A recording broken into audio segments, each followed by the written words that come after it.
అయితే నేను ఒక పోస్ట్ చూసిన అన్నట్టు, బెట్టింగ్ యాప్స్ ఇవి ఇవి బాగా ఎత్తురు ఇల్లీగల్గా స్టూడెంట్స్ని, అవి బాగా నష్టం చెప్తున్నారు, మీద కఠిన చర్యలు తప్పవు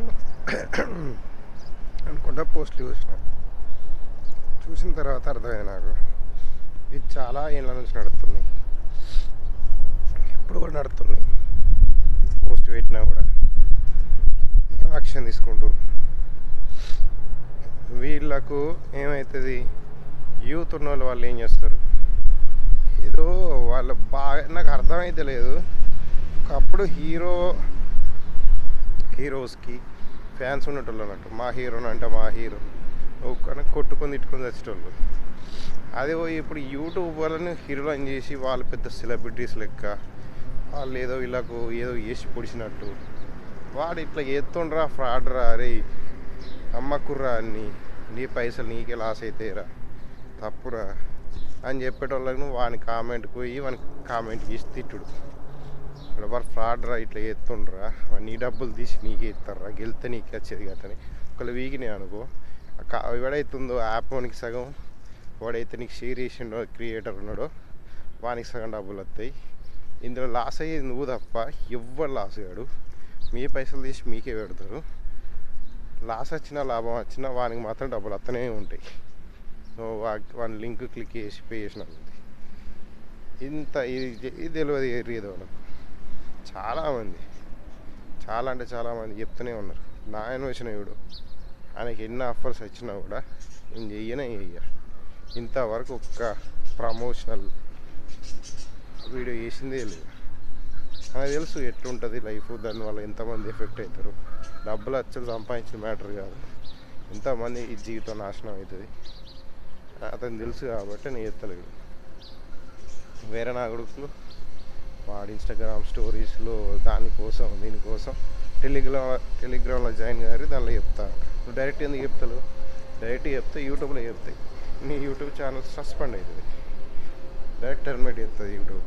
అవి ఇల్లీగల్, అవి అలో ఇది కాబట్టి అందుకే టెలిగ్రామ్ యాప్స్ ఓపెన్ చేయండి, అందులో రండి, అందులో మాట్లాడుకుందాం, అందులో మెసేజ్ చేయండి, అలా డీటెయిల్గా ఉంటుంది అని ఏదో సోదీలు చెప్తూనే ఉంటుంది. సో కొంచెం జాగ్రత్తగా ఉంటుంది. ఇది వీడియో మీరు ఒకటి చూడరు నాకు కూడా తెలుసు, బట్ ఎవరికి కొందరు చేరుతుంది కదా, దానివల్ల కొంచెం యూజ్ ఉంటుంది. కొంచెం అన్న అవగాహన ఉండాలి కదా. తర్వాత డబ్బులు పోయిన తర్వాత ఎవడు ఆపాలి, ఇంట్లో తిడతారు, ఇంట్లో తిట్టినంత మాత్రాన అవి చూసి చేస్తే ఒరిగేది ఏమి ఉండదు తెలుసా. నాలెడ్జ్ పెట్టుకొని ఉండాలి.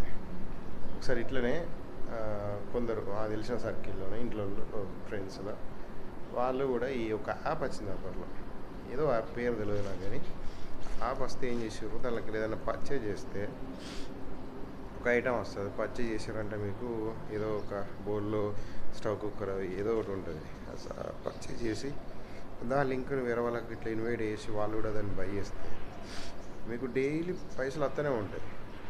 అట్లా మా డాడీ నన్ను ఏమన్నాడు, ఎంతమంది వస్తారు స్టోరీస్లో పెడతారు, నువ్వేందుకు డాడీ అది పెద్ద ఫ్రాడ్ డాడీ అంటే నువ్వే ఇంటెలిజెంట్, మరి నీకు తప్ప ఎవరిని తెలియదు, నువ్వే తోపు, నువ్వు చెప్పు ఇక అందరి ఇష్టలు మనుషులు కదా అని అన్నా. నాకు అప్పటికి తేడా కొడుతూనే ఉంది, అది కాదు డాడీ అంటే. తర్వాత ఒక వారం రోజులకు ఎప్పటికో తెలుగు టూర్స్ హఫీజ్ ఉన్నాడు కదా, ఆయన వీడియో చేసిండు, చాలామంది చేసిన తర్వాత అది తీసి డైరెక్ట్ లింక్ పంపించిన, ఇది ఫ్రాడ్ ఇట్లా జరుగుతుంది ఇది అంటే. నాలెడ్జ్ ఉంది కాబట్టి నాకు తెలుసు కాబట్టి టెక్నికల్ ఫీల్డ్లో ఎట్లుంటుంది దాని సంగతి ఏంటి, చైన్ సిస్టమ్ ఫ్రాడ్స్ ఎట్లుంటాయి నాకు తెలుసు. చాలామందికి ఐడియా లేదు, ఏది తెలియదు.